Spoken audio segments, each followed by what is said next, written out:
Hello everyone, इस video में हम लोग क्लास 10 एससी वर्मा के इलेक्ट्रिसिटी के क्वेश्चंस करेंगे जो कि न्यूमेरिकल्स करेंगे अभी पहले। तो सीधे शुरू करते हैं। ये डी में है, मतलब बहुत सारे सेक्शंस बने हुए हैं। डी सेक्शन में न्यूमेरिकल प्रॉब्लम्स आप देख सकते हैं। क्वेश्चन नंबर 1, ये क्या कह रहा है? आपके पास किताब होगी तो ज़्यादा बढ़िया होगा, क्योंकि आप पढ़ेंगे तो ज़्यादा अच्छा होगा। मैं तो लिख नहीं सकता। When a particle of charge 10 microcoulomb, question में कह रहा है एक चार्ज है कितना माइक्रोकूलम का? 10 माइक्रोकूलम का। माइक्रो का मतलब ही होता है 10 raise to the power of -6, मतलब यहाँ पावर 1 है तो 1 - 6 क्या हो जाएगा? -5 कूलम। तो 10 raise to the power of -5 coulomb का चार्ज है। Is brought from infinity to a point P। कहाँ से लेके आया जा रहा है? एक चार्ज है जो इन्फिनिटी से एक पॉइंट है जहाँ P है, यहाँ पे लेके आया जा रहा है। ठीक है। 2 millijoule of work is done. कितना काम किया जाए? 2 मिली जूल। तो मिली का मतलब 10 पे पावर -3 होता है। That is 2 × 10 raise to the power of -3 joule करना पड़ रहा है काम। कहाँ से? इन्फिनिटी से उस चार्ज को लाने में, एक पॉइंट P में। और इन्फिनिटी से किसी पॉइंट में किसी चार्ज को लाने के लिए जितना वर्क करना पड़ता है, that very work done is called potential at that point. तो आप अलग अलग मेथड से बना सकते हैं। आप चाहें तो जो फार्मूला है उसके बेस पे कर सकते हैं। मैं इसको यूनिटरी मेथड से बताने की कोशिश कर रहा हूँ, जो आप समझें। देखिए 10 raise to the power of -5 coulomb, वो जो मैं कह रहा था वो पोटेंशियल एनर्जी। तब देख लीजिए 10 raise to the power of -5 coulomb charge को लाने में जो काम करना पड़ रहा है वो 2 × 10 - 3 जूल। और जब आप इलेक्ट्रिक पोटेंशियल निकालना होता है, इसके लिए हम 1 कूलम बात करते हैं। किसकी बात करते हैं? 1 कूलम की। मतलब यूनिट चार्ज को इन्फिनिटी से किसी पॉइंट में लाने के लिए जितना काम करना पड़ता है, उसमें और कंडीशन है। वैसे कौन सा चार्ज? Unit charge. तो यहाँ पे कैसा चार्ज है? 10 पे पावर -5 कूलम। तो यहाँ पे हमको 10 पे पावर -5 कूलम का दिया, हमको कितना का निकालना है? 1 कूलम का। तो 10 raise to the power of -5 coulomb charge को इन्फिनिटी से इस पॉइंट में लाने के लिए इतना काम करना पड़ा। तो 1 कूलम के लिए कितना काम करना पड़ेगा? ये हो जाएगा हमारा 2 × 10 - 3 जूल। तो इसको लिखने की ज़रूरत नहीं है। डिवाइड बाई 10 पे पावर -5। तो ये कितना हो जाएगा? 2 × 10 टू द पावर -3, -5 ऊपर जाएगा तो +5, दैट इज 2 × 10 पे पावर 2, दैट इज 200। ये 200 क्या है? जूल। कितने कूलम के लिए? 1 कूलम के लिए। तो हमारा आंसर हुआ 200 जूल पर कूलम। इसी को हम बोलते हैं जूल पर कूलम, और जूल पर कूलम को हम शॉर्ट में बोलते हैं वोल्ट। क्या बोलते हैं? वोल्ट। ये तो हमारा हो गया यूनिटरी मेथड, जो कि बिल्कुल ऐसे ही तरीके से करना चाहिए आपको। दूसरा मेथड हम क्या इस्तेमाल कर सकते हैं कि आप फॉर्मूला जानते ही हैं पोटेंशियल का, V बराबर work by charge, work done per unit charge. तो क्या हो जाएगा? Work by Q। छोटा लिखें, बड़ा एक ही बात। ठीक है। क्या हो जाएगा हमारा? वर्क कितना करना पड़ा? 2 × 10 पे पावर -3 डिवाइड बाई चार्ज कितना है? 10 पे पावर -5, ऊपर जूल और नीचे कूलम। तो क्या हो जाएगा? 2 × 10 पे पावर -3, -5 ऊपर जाएगा +5 जूल पर कूलम। और जूल पर कूलम को क्या बोलते हैं? वोल्ट। 5 पे 3 के 2 वोल्ट, जैसे 200 वोल्ट।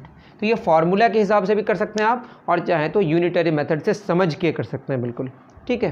तो यूनिट पॉजिटिव चार्ज को इन्फिनिटी से किसी पॉइंट में लाने के लिए जितना काम करना पड़ता है, उसको हम क्या कहते हैं? अब इन्फिनिटी क्या होता है? इन्फिनिटी का मतलब कि वहाँ पे कोई इलेक्ट्रिक इफेक्ट नहीं है, और जो पॉइंट P है वो किसी इलेक्ट्रिक फील्ड के अंदर है। या तो वो जो चार्ज है वो या तो उसको अट्रैक्ट कर रहा है या रिपेल कर रहा है। तो उसके अंदर आने के बाद वो एक्सेलरेट हो जाएगा। ये पूरी कहानी है, अगर जानते हैं तो अच्छी बात है। उस एक्सेलरेशन को ख़त्म करने के लिए, ज़ीरो करने के लिए हमको बाहर से फोर्स लगाना पड़ता है। उस फोर्स के लिए काम करना पड़ता है। उस काम के लिए जो हमको वर्क करना पड़ता है, वही एनर्जी स्टोर हो जाती है उस चार्ज पे। उसी को हम क्या बोलते हैं? Electric potential energy. और पर यूनिट चार्ज लेंगे तो क्या हो जाएगा?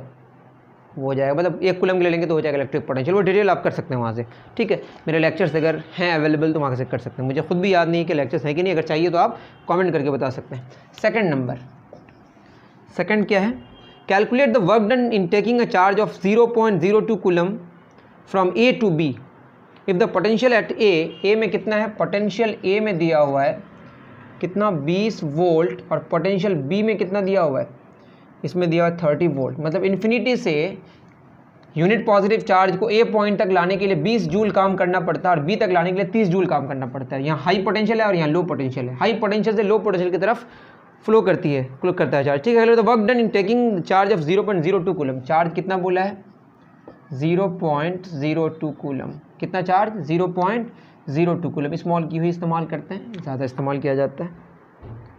तो देखिए एक्चुअली जो चार्ज फ्लो करता है वो कहाँ से कहाँ? हाई पोटेंशियल से लो पोटेंशियल की तरफ। वैसे ही जैसे हाई टेम्परेचर से लो टेम्परेचर की तरफ हीट फ्लो करता है, वहाँ हीट करंट होता है, यहाँ इलेक्ट्रिक करंट होता है। तो जो हमको पोटेंशियल नहीं लेना है, पोटेंशियल का डिफरेंस लेना, डेल्टा मी मतलब पोटेंशियल का डिफरेंस, वो क्या होगा? VB minus VA। VB कितना है? 30 वोल्ट और VA 20, तो ये आएगा 10 वोल्ट। तो इस 10 वोल्ट के पोटेंशियल डिफरेंस होने की वजह से चार्ज B पॉइंट से A पॉइंट की तरफ जाएगा। तो कितना चार्ज है ना? 0.02 कूलम। वोल्ट का मतलब जूल पर कूलम, दैट इज एक कूलम चार्ज के लिए हमें 10 जूल काम करना पड़ता है। तो 0.02 कूलम के लिए कितना करना पड़ेगा? 10 into 0.02, that is 0.2 joule. 0.2 joule. तो ऑप्शन हमारा होगा कौन सा? ऑप्शन तो नहीं है, आंसर होगा 0.2 जूल। इतना काम करना पड़ेगा। इतना तक तो आपको सेम है। अगर आप चाहें दूसरे वे से आगे कर सकते हैं। तो यहाँ वर्क का फार्मूला क्या हो जाएगा? पोटेंशियल डिफरेंस का फार्मूला। एक्चुअली पोटेंशियल नहीं था, वो पोटेंशियल डिफरेंस था। इसका फार्मूला था work done per unit charge. क्या हो जाएगा? ये हो जाएगा हमारा, यहाँ पे पोटेंशियल डिफरेंस की वजह से चार्ज फ्लो करता है, तो वर्क का फार्मूला हो जाएगा Q डेल्टा V। तो Q कितना है हमारा? 0.02 और डेल्टा V आया 10। सॉल्व करेंगे तो आएगा 0.2। ये कूलम, ये वोल्ट। कूलम वोल्ट को हम जूल बोलते हैं। ठीक है, तो ये भी मेथड आप इस्तेमाल कर सकते हैं formula based. But formula based में क्या होता है ना कि आप बहुत ज़्यादा क्लियर नहीं हो पाते हैं, बस फार्मूला ही से आप कर रहे हैं। लेकिन बाद में अगर फार्मूला के बिना आपको याद रखने हैं चीज़ें, तो आप यूनिटरी मेथड और कॉन्सेप्ट का इस्तेमाल कीजिए। Okay. Third number, how much charge flows through a wire in 10 minutes if the current through it is 2.5 ampere. तो थर्ड नंबर बोला है कितना चार्ज फ्लो करेगा और करंट कितना है? 2.5 एम्पियर। तो करंट का सिंबल हम लोग I लिखते हैं। एम्पियर का मतलब होता है कूलम पर सेकंड। किसी वायर से होकर उसके क्रॉस सेक्शन से 1 सेकंड में कितना कूलम चार्ज फ्लो कर रहा है? 2.5 कूलम। तो क्वेश्चन में कितना बोला है? क्या बोला? 2 मिनट्स में। तो टाइम लिया है, टाइम का इंटरवल से डेल्टा टी लिखना अच्छा है। 2 मिनट्स। 2 मिनट मतलब 2 इंटू 60 सेकंड। कितना सेकंड? 120 सेकंड। हमें पता है 1 सेकंड में कितना चार्ज फ्लो कर रहा है? 2.5 कूलम। तो कितना सेकंड में निकालना है? 120 सेकंड में। तो 2.5 इंटू 120, दैट इज़ 10 हो जाएगा। 10 कैंसिल। 12 पंजे 60 का 0 6, 12 24 36, 300 कूलम। 300 कूलम चार्ज हमारा फ्लो करेगा। मेरा गलत हो गया क्या? 12 पंजे 60, 120 था ना? कितना मिनट बोला है क्वेश्चन में? मैं कुछ गलत लिखा क्या? 10 मिनट्स बोला है, मैंने 2 मिनट्स लिया। 2 मिनट का आंसर आया। अब 10 मिनट का कर लें तो हो जाएगा 10 गुना 60, मतलब कितना हो जाएगा? 600 सेकंड्स। तो यहाँ कितना लिखना पड़ेगा? 600। तो यहाँ पे भी कितना होगा? 600। 1 0 कैंसिल हो जाएगा। तो हो जाएगा हमारा 5 25 6 के 150, that is 1500 coulomb. 1500 coulomb charge हमारा फ्लो करेगा। ये तो हो गया हमारा यूनिटरी मेथड से, बिल्कुल समझ बूझ के। अगर इसका आप दूसरा मेथड इस्तेमाल करें तो आप क्या इस्तेमाल? I बराबर क्या होता है? Q/T। ठीक है, अच्छे से लिखने तो डेल्टा Q डेल्टा T लिखा जाता है, कोई बात नहीं। Q बराबर क्या होगा? IT। I कितना है हमारा? करंट है हमारा 2.5 कूलम पर सेकंड या एम्पियर। टाइम का क्या? Time 600 second. सेकंड कैंसिल, तो कितना हो जाएगा? वही सेम 1500 कूलम। तो ये फार्मूला बेस्ड हो गया। आप कहेंगे सर फार्मूला तो ज़्यादा इजी है। तो आपकी मर्ज़ी है, आपको कॉन्सेप्ट क्लियर करके करना है या फार्मूला से करना है, आपकी मर्ज़ी है। अगर आपका फार्मूला से ही कॉन्सेप्ट क्लियर है तो बहुत अच्छी बात है। क्वेश्चन नंबर 4 क्या बोला? 2 वोल्ट सेल। 2 वोल्ट मतलब सेल का मतलब, सेल क्या करता है? पोटेंशियल के डिफरेंस को मेंटेन करता है। चार्ज को फ्लो करने के लिए पोटेंशियल का डिफरेंस चाहिए ना, वो सेल वो काम करता है। तो पोटेंशियल का डिफरेंस कितना दिया हुआ है? ये दिया 2 volt. Is connected to a 1 ohm resistor. तो रेसिस्टेंस का वैल्यू है 1 ओम। ओम जानते हैं ना? ओम का मतलब, ओम क्या होता है? RV/I। तो वोल्ट पर एम्पियर। इतना लिखने की ज़रूरत नहीं, तभी मैं लिख रहा हूँ 1 वोल्ट पर एम्पियर। ठीक है, ठीक है। RV/I जानते हैं ना? किससे? ओम के लॉ से। ठीक है। How many electrons come out of the negative terminal. कितने सारे इलेक्ट्रॉन्स निकलेंगे?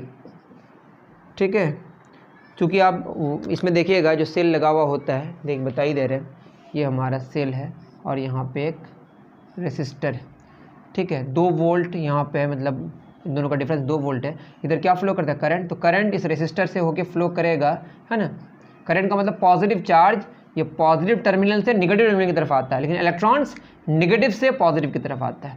ठीक है, याद रहे ये इलेक्ट्रॉन्स किधर जाता है, ये इधर करंट जा रहा है, बट इधर क्या जा रहा है, इधर इलेक्ट्रॉन्स जा रहे हैं। तो इलेक्ट्रॉन्स निगेटिव टर्मिनल से पॉजिटिव टर्मिनल की तरफ जाता है बाहर में, और बाहर में जो पॉजिटिव चार्ज का फ्लो है वो क्या होता है, पॉजिटिव टर्मिनल से निगेटिव टर्मिनल की तरफ। ये ऐसा कन्वेंशनल करंट है, इसको आप बढ़िया से पढ़िएगा तो समझ आएगा। ठीक है, याद रहे इलेक्ट्रॉन्स का फ्लो जो कन्वेंशनल करंट है वो एक दूसरे के क्या होता है, ऑपोजिट होता है। ठीक, तो नंबर ऑफ इलेक्ट्रॉन्स निकालने बोला है, उसके लिए पहले चार्ज निकालना पड़ेगा, फिर क्वांटाइजेशन लगाना पड़ेगा। देख लेते हैं, हम electrons come out of the negative terminal of the cell in 2 minutes. Time कितना लिया, 2 मिनट्स। 2 मिनट मतलब 2 गुना 60 सेकेंड, मैंने यही वाला उतार दिया था। ठीक है, तो हमें पता है करंट अगर निकालें हम तो V बराबर आई आर, ये क्या है हमारा ओम्स लॉ, डेल्टा V बराबर आई आर। डेल्टा V कितना है, 2 वोल्ट, करंट कितना है निकालना है, रेसिस्टेंस है हमारा 1 वोल्ट पर एम्पियर। वोल्ट वोल्ट कैंसिल, नहीं भी करने से आपका रिजल्ट एम्पियर में ही आएगा, क्योंकि सब कुछ ऐसा यूनिट में ले रहे हैं। एम्पियर इधर आ जाएगा, ये हो जाएगा 2 एम्पियर। तो करंट का वैल्यू हमारा 2 एम्पियर हुआ। तो हमें पता है 2 एम्पियर का मतलब क्या हो गया, 2 कूलम पर सेकेंड। 1 सेकेंड में कितना कूलम, 2 कूलम, 1 सेकंड में 2 कूलम। फिर फॉर्मूला लगा सकते हैं, हम ऐसे ही कर रहे हैं। तो 120 सेकंड में कितना हो जाएगा, 2 गुना 120 दैट इज़ 240 कूलम, 240 कूलम। अब यहाँ से हमको नंबर ऑफ इलेक्ट्रॉन्स निकालना है। तो आपको पता होगा क्वांटाइजेशन अगर आप पढ़े हैं तो, ठीक है, जो चार्ज होता है किसी भी बॉडी पे वो इंटीग्रल मल्टीपल होता है किसका, एलिमेंट्री चार्ज का। इसके बाद ऊपर आ जाएँ आप, ये फॉर्मूला होता है Q बराबर NE, Q बराबर NE, जहाँ पे N क्या है, इंटीजर, एन क्या, इंटीजर। 1 इलेक्ट्रॉन ट्रांसफर होगा तो 1 ही होगा, 2 इलेक्ट्रॉन्स ट्रांसफर होगा 2 ही होगा, 3 इलेक्ट्रॉन्स ट्रांसफर 3 ही होगा। जानते होंगे जब हम रब करते हैं तो एक बॉडी से दूसरे बॉडी में क्या ट्रांसफर होता है, इलेक्ट्रॉन्स ट्रांसफर होता है। 1 इलेक्ट्रॉन ट्रांसफर होगा तो क्या हो जाएगा, प्लस माइनस 1 ही चार्ज आएगा। 2 इलेक्ट्रॉन्स ट्रांसफर होगा तो प्लस माइनस 2 ही आएगा, जानते हैं आप शायद। एन बराबर होगा Q/E। तो Q कितना आया हमारा, 240 कूलम। E क्या है हमारा, इलेक्ट्रॉन का चार्ज, 1 इलेक्ट्रॉन का चार्ज जो एलिमेंट्री चार्ज कहलाता है। 1 इलेक्ट्रॉन से 1 ही, 2 होने से 2 ही, 3 होने से 3 ही। ठीक है, यहाँ पे इलेक्ट्रॉन E का वैल्यू 1.6 10⁻⁻90 कूलम, इसको एलिमेंट्री चार्ज कहते हैं। ये होगा 240 और एक 0 बटे 16 गुना 10⁻⁻19, तो ये होगा 24 बटे 16 10⁻⁻19, ये +2 यहाँ पे आ जाएगा। तो 16 के 16 है ना, 16 85, 1.5 10⁻2 में 19 गया। अरे मुझे गलत किया क्या, ये -19 ऊपर जाएगा तो +19 होगा, 19 और 2 कितना हो जाए 21।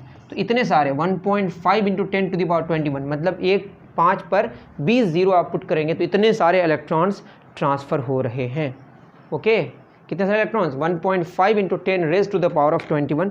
आई थिंक कि मैं सही हूँ, मैं तो चेक भी नहीं कर रहा हूँ, आप खुद चेक कर लें। 1.5 × 10⁻21 शायद कि सही है, देख लीजिएगा। ठीक है, 5 नंबर पे आते हैं। क्वेश्चन नंबर 5 क्या कह रहा है, the amount of charge passing through a cell in 4 seconds is 12 coulomb. ठीक है, 4 सेकेंड में कितना कूलम, 4 सेकेंड में 12 कूलम। टाइम दिया हुआ है 4 सेकेंड और चार्ज का वैल्यू है 12 कूलम। तो क्वेश्चन में क्या कह रहा है, what is the current supplied by the cell, current का वैल्यू कितना होगा। फॉर्मूला लगा सकते हैं, या आप देखें 4 सेकंड में 12 कूलम और 1 सेकंड में किसी क्रॉस सेक्शन से कितना चार्ज फ्लो करेगा उसी को हम करंट बोलते हैं। तो 4 सेकंड में 12 कूलम, तो 1 सेकंड में क्या होगा 12/4 दैट इज 3 कूलम। 3 कूलम कितना सेकंड में, 1 सेकंड में, तो आंसर होगा हमारा 3 कूलम पर सेकंड, और कूलम पर सेकंड को हम एम्पियर कहते हैं। एक तो ये हो गया, या आप क्या करें, ये हो जाए करंट का फॉर्मूला क्या होता है Q/T। करंट चार्ज कितना 12 कूलम और टाइम कितना 4 सेकंड, ये होगा 3 coulomb per second, coulomb per second ampere बोलते हैं। या तो फॉर्मूला लगा दीजिए या आप यूनिटरी मेथड का इस्तेमाल कीजिए। मैं ज़्यादा कंफर्टेबल रहता हूँ यूनिटरी मेथड से, आप चाहें तो यूनिटरी मेथड से भी कर सकते हैं और फार्मूला से भी कर सकते हैं। तो ये बहुत ही सस्ता क्वेश्चन था, मतलब आसान था। नेक्स्ट क्वेश्चन नंबर 6 हो गया 7। 24 volt battery is connected to a resistor.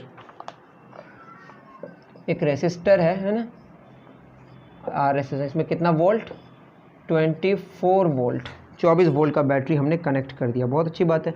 Current flow कर रहा है ये 0.4 एम्पियर, करंट का वैल्यू कितना है 0.4 ampere. What is the resistance of the resistor, resistor का रेसिस्टेंस मांगा है, कितनी रुकावट होगी। What would be the current through it when it is connected to a 6 volt, अभी तो 24 वोल्ट है, पहले इससे निकालें रेसिस्टेंस। तो हमारा फॉर्मूला होता है डेल्टा V बराबर IR, पता है ना, ये क्या होता है हमारा ओम्स लॉ। तो डेल्टा V है हमारा 24 वोल्ट और करंट है 0.4, रेसिस्टेंस निकल के आ जाएगा, सब ऐसा यूनिट में तो रेसिस्टेंस ओम में आएगा, ये होगा 24/0.4, 240/4 60 ओम। कितना ओम? 60 ओम। मैं चेक भी कर लेता हूँ, ऐसा ना हो कि मैं बिल्कुल गलत कर दूँ। 60 ओम बिल्कुल सही है। अब बोल रहा है कि आप जो पोटेंशियल का डिफरेंस है, रेसिस्टर का रेसिस्टेंस तो कांस्टेंट है, वो चेंज नहीं होगा, ओम्स के लॉ को आप जानते ही हैं। तो डेल्टा वी कितना है? अब 24 वोल्ट नहीं, कितना वोल्ट? 6 वोल्ट। हम नहीं कह रहे, क्वेश्चन में ऐसा कह रहा है, ठीक है। तो करंट कितना फ्लो करेगा? करंट भी वेरी करेगा। तो करंट का formula delta V by R. अब तो नया वाला डेल्टा वी है, नया वाला 6 है और रेसिस्टेंस तो कांस्टेंट है 60, ये हो गया 1/10, दैट इज 0.1 एम्पियर। तो करंट पहले कितना फ्लो कर रहा था? 0.4 एम्पियर, चूंकि पोटेंशियल का डिफरेंस हाई था। अब पोटेंशियल का डिफरेंस क्या हो गया? लो हो गया, तो करंट भी क्या हो गया? लो हो गया, ठीक है। तो पोटेंशियल के डिफरेंस पे करंट फ्लो डिपेंड करता है, ओके। जितना ज़्यादा डिफरेंस उतना ज़्यादा करंट, जितना कम डिफरेंस उतना कम करंट, ओके। 8th नंबर में आते हैं, हमारा कौन सा हो गया? 7। 8 number, in an experiment the current flowing through a resistor and the potential difference. तो 8 नंबर में करंट दिया हुआ है और पोटेंशियल डिफरेंस को वी ही लिखा है, ये एम्पियर में है और ये वोल्ट में है। ये कितना है हमारा? 14, यहाँ लिखा 1.0 4.0। इसका मतलब ये है कि पॉइंट के बाद और एक डिजिट वाला मेजर करता है, मतलब इसका जो लीस्ट काउंट है वो 0.1 वोल्ट है और इसका 0.1 एम्पियर। ये आप सिग्निफिकेंट फिगर में इसके महत्व के बारे में समझ सकते हैं। 1.5 और यहाँ 6.0, ये 2.0 8.0। आपको 0.0 जो दिया हुआ है इसके लिए उलझने की ज़रूरत नहीं है। आपको डिटेल जानना है तो मैं सिग्निफिकेंट फिगर्स के बारे में आप पढ़ सकते हैं मेरा क्लास 11 के लेक्चर से। 3.0 12, ठीक है। यहाँ पे मैं ऐसे कर देता हूँ समझने के लिए, ठीक है। अब देखिए, हमें पता है कि अगर हम V और I का रेशियो निकालें तो ये R आएगा। अगर ये कांस्टेंट आएगा तो इसका मतलब ओम के लॉ को ये फॉलो करता है, अगर नहीं कांस्टेंट आएगा तो ओम के लॉ को फॉलो नहीं करता। तो पहला वाला देख रहे हैं, 4/1 मतलब V/I कितना आया? 4 ओम आएगा। उसके बाद 6/1.5 60/15, तो क्या हो जाएगा? 4 ओम। 8/2 फिर कितना आ रहा है? 4 ओम।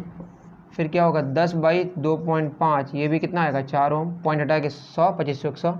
12/3, ये भी कितना आएगा? 4 ओम। इसका मतलब यहाँ पे V और I का जो रेशियो है वो कांस्टेंट आया, जो कि रेसिस्टर है, रेसिस्टर का रेसिस्टेंस है जो कितना आया? 4 ओम आया। सिंपल सी बात, खत्म। कितना आंसर होगा हमारा? 4 ओम। क्वेश्चन नंबर कुछ कह रहा है क्या? The values are given, show that these values confirms Ohm's law and find the resistance of the resistor। कितना है? 4 ओम। कन्फर्म भी हो गया क्योंकि V और I का रेशियो कांस्टेंट है और 4 ओम हमारा आंसर आ भी गया, ओके। 8 नंबर हो गया। 9 नंबर थोड़ा सा लेंदी है, बना लेते हैं। क्या ही लेंदी, बहुत ज़्यादा लेंदी तो है नहीं। क्वेश्चन नंबर 9 क्या बोल रहा है? रेसिस्टर जानते ही होंगे, वो लेंथ पे डिपेंड करता है, एरिया ऑफ क्रॉस सेक्शन पे डिपेंड करता है, मटेरियल पे डिपेंड करता है, उसके बाद टेम्परेचर पे डिपेंड करता है। लेकिन जो रेसिस्टिविटी है वो सिर्फ मटेरियल पे डिपेंड करता है और टेम्परेचर पे डिपेंड करता है। तो रेसिस्टिविटी एक मटेरियल का कांस्टेंट होगा अगर टेम्परेचर को ना बदलें तो। कॉपर का रेसिस्टिविटी, जिसको हम रो से सिम्बोलाइज करते हैं, 1.7 × 10⁻⁸ ओम मीटर इसका यूनिट।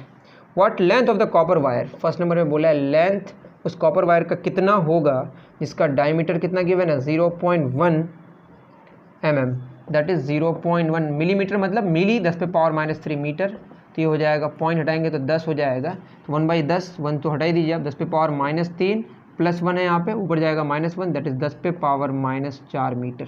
तो रेडियस कितना हो जाएगा? डायमीटर का आधा, 10⁻⁴/2, तो ये 1/2 0.5 × 10⁻⁴। पॉइंट हटाइए 10, 5 दूना, अरे हम क्या कर रहे हैं, मतलब 1/2 का मतलब 0.5, यहाँ 1/2 है ना, पॉइंट हटा देते हैं तो ये 10 होगा, तो 5 × 10⁻⁴, ये +1 है, ऊपर जाएगा -1, दैट इज़ 5 × 10⁻⁵ मीटर। तो रेडियस आ गया, हमें क्या चाहिए? लेंथ चाहिए, रेडियस गिवन है। तो एरिया कितना हो जाएगा? एरिया का फॉर्मूला πr², पाई 3.14 ले लेते हैं, आप 22/7 ले सकते हैं। आंसर थोड़ा सा डिफरेंट आएगा, थोड़ा सा। वैसे पाई का दोनों वैल्यू सही थोड़े होता है, वो तो एक इरेशनल नंबर है। 10⁻⁻5, 5 छूट रहा है हमारा, 5 × 10⁻⁴ इसका स्क्वायर, तो ये होगा 3.14, 5 5 25, 10⁻⁻8। अरे यार हम क्या कर रहे थे? -5, 5 दूना 10, ठीक है।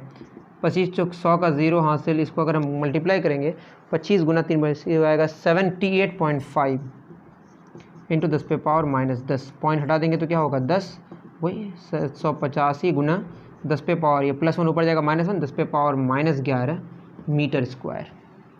तो थोड़ा सा ये कैलकुलेशन टफ लग सकता है, लेकिन ऐसा कुछ भी नहीं है, ठीक है। आर बराबर क्या होता है, फॉर्मूला जानते होंगे, rho L by A. Resistance length पे डिपेंड करता है, एरिया पे डिपेंड करता है। रेजिस्टेंस डायरेक्टली प्रोपोर्शनल लेंथ का होता है, एरिया का इन्वर्सली प्रोपोर्शनल होता है। रेसिस्टेंस हमारा गिवन है, रेसिस्टेंस दिया हुआ है जो कि मैंने लिखा ही नहीं, 34 ओम, 34 ओम लिख देते हैं यहाँ पे। रेसिस्टेंस कितना है, 34 ओम। तो 34 ओम, रेसिस्टिविटी 1.7 10⁻⁻8 ओम मीटर, ओम ओम कैंसिल होगा वैसे। लेंथ कितना है, लेंथ है हमारा 10 पे power, I am sorry length ही तो निकालना है।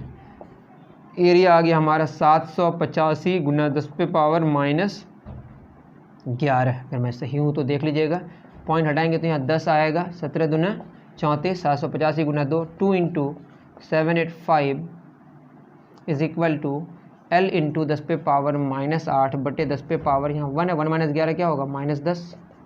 तो 5 10 का चलिए एक 1570 गुना 10 पे पावर -10 ऊपर और -8 नीचे, क्या है हमारा लेंथ।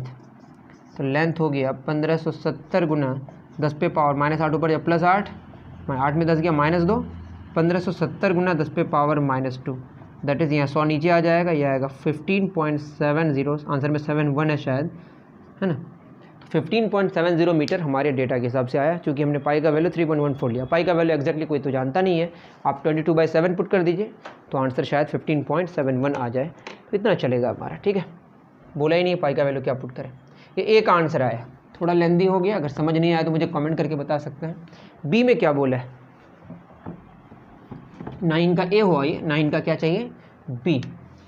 तो 9 का बी कह रहा है, क्या कह रहा है 9 का बी, ये कह रहा है another copper wire of same, copper wire कह दिया है और टेम्परेचर के बारे में डिस्कशन नहीं है, तो इसका मतलब रेसिस्टिविटी दोनों का सेम होगा, of same length but the half of the diameter as the first is taken. What is the ratio of the resistance to that of the first wire? तो R1 अगर हम पहले लें, R1 मान लेते हैं, इसका फॉर्मूला क्या, rho L by A. Length, हम एरिया के बारे में अगर डिस्कशन करें तो एरिया होगा हमारा पाई आर स्क्वायर, क्योंकि डायमीटर के साथ बात हो रही है तो डायमीटर हम यहाँ पे आर d/2 हो गया उसका स्क्वायर, यहाँ आर बराबर d/2 हमने लिखा है, ठीक है। 2 का स्क्वायर क्या हो जाएगा 4, ऊपर जाएगा 4 rho L by pi D square, ये फार्मूला हो गया R1 का। R2 में क्या बोला है, नया वाला जो होगा वो 4, तो 4 रहेगा, रेसिस्टिविटी रो रहेगा, लेंथ सेम रखना है, पाई हमारा वही रहेगा, डायमीटर को आधा कर दिया, दैट इज d/2 का स्क्वायर, तो क्या हो जाएगा 2 का स्क्वायर 4 ऊपर चला जाएगा, 4 × 4 rho L by pi D square.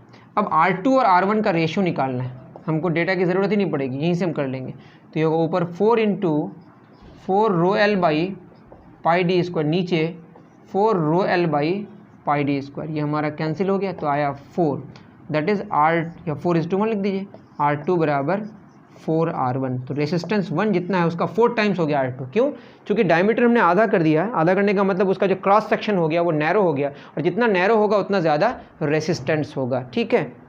कितनी बात समझ आ गई। लास्ट क्वेश्चन कर दे रहे हैं जो कि हमारा पैरेलल कॉम्बिनेशन ऑफ रेसिस्टर्स है, ठीक है। तो ये बहुत ईजी है, बोला 12 ओम, कहाँ चला गया, 12 ohm parallel, what is the actual resistance, ठीक है ना। क्वेश्चन में बोल रहा है 12 ओम, 3 12 ओम, ये हमारा 12 ओम 12 ओम, ठीक है। ये मान लेते ए है और बी है, इन दोनों के बीच 12 ओम का 12 ओम 12 ओम 12 ओम, ये तीनों रेसिस्टर्स हमने लगा दिया पैरेलल में। पैरेलल मतलब दोनों की तीनों में जो पोटेंशियल डिफरेंसेस है वो हमारा सेम है। तो क्या होगा, जो पैरेलल में हमारा क्या है 1/r पैरेलल, ये होता है 1/12 प्लस 1/12 प्लस 1/12, ये क्या हो जाएगा 1 parallel is equal to 3/12, that is 3 4 12, 1/r parallel क्या 1/4 है, तो r पैरेलल जो हमारा कम नया वाला आया इक्विवेलेंट हुआ कितना है 4 ओम, दैट इज 12 12 12 कितना आया है 4 ओम, सिंपल। आप चाहें तो याद रख सकते हैं r पैरेलल, अगर जितने सारे रेसिस्टर्स हैं वो अगर किस में है, वो अगर हमारा पैरेलल में हो और तीनों आइडेंटिकल हो, मतलब जितने सारे रेसिस्टर्स लगे हुए आइडेंटिकल हो, तो फॉर्मूला लगा सकते हैं आप r/, स्मॉल r ही मान लें इसको, r/n। ये r क्या है, आइडेंटिकल रेसिस्टर्स है, सारे के सारे क्या हैं आइडेंटिकल रेसिस्टर्स हैं, n कितने सारे हैं, तो r कितना है हमारा 12 और n कितना है 3, तो आंसर होगा 4 ओम। तो ये फॉर्मूला आप इस्तेमाल कर सकते हैं शॉर्टकट में, ओके। तो इतनी सारी बातें थी, मैंने 10 क्वेश्चंस डिस्कस कर दिए। नेक्स्ट वीडियो में कोशिश करेंगे कि और 10 क्वेश्चंस डिस्कस करें। टोटल 29 क्वेश्चंस है, there are 29 questions. I am trying to make videos in English, therefore now I am trying to make sorry, मुझे इंग्लिश नहीं आती है, तब भी मैं इंग्लिश में बहुत सारे बच्चे, चूँकि बहुत सारे ऐसे बच्चे हैं जो हमारे इंडिया से बाहर भी पढ़ते हैं, जो चाहते हैं कि इंग्लिश में पढ़ें, तो मैं कोशिश करूँगा कि इंग्लिश में भी वीडियोज़ आए, उसी के लिए मैं ट्राई कर रहा था। Okay, thank you very much, मिलते हैं फिर नेक्स्ट वीडियो में, ओके।